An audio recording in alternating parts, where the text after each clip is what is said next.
আজ বাড়িতে মৌরলা মাছ এসেছিল, আর তার মধ্যে এই মাছগুলো ছিল। আমি সম্ভবত এই মাছগুলোর নাম জানি না, আর জানলেও এই মুহূর্তে মনে আসছে না।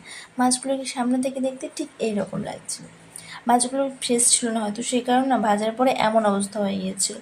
আজ দুপুরে রান্নাতে ছিল মৌরলা মাছ ভাজা, মসুরের ডাল সিদ্ধ, আলু উচ্ছে ভাজা, আর কালকে রাতের এক্সট্রা চিকেনটা।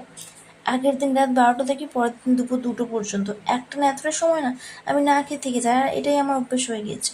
সকালের নাস্তাটা আমার প্রায় কোনো দিনই করা হয়ে ওঠে না। আমার এই বাজে অভ্যেসের কারণেই না আমি এখন বেশ অসুবিধায় পড়তে হচ্ছে, তাই অভ্যেসটা বদলে নেওয়ার চেষ্টা করছি। আজ সকালে নাস্তাতে দুধ আর বিস্কুট খেলাম। ফ্রিজের মধ্যে এতটা জায়গা ফাঁকা ছিল না যে এতগুলো শসা একসাথে রাখা যেত, তাই একদিনের জন্য এভাবে বাইরে রেখে দিয়েছিলাম। কিন্তু একদিনের মধ্যে দেখো এই অবস্থা, অনেকগুলো শসা নষ্ট হয়ে গিয়েছে। গ্রামের দিকে এখন প্রখর রোদ, কিন্তু আমাদের এখানে দিনরাত একইভাবে বৃষ্টি পড়ছে তো পড়ছেই। রান্না যখন করতে হবে দেরি করে লাগে। আমি রাতের খাবারটা বানিয়ে, আর তোমরা আমার চ্যানেলটিকে সাবস্ক্রাইব করে দিও প্লিজ।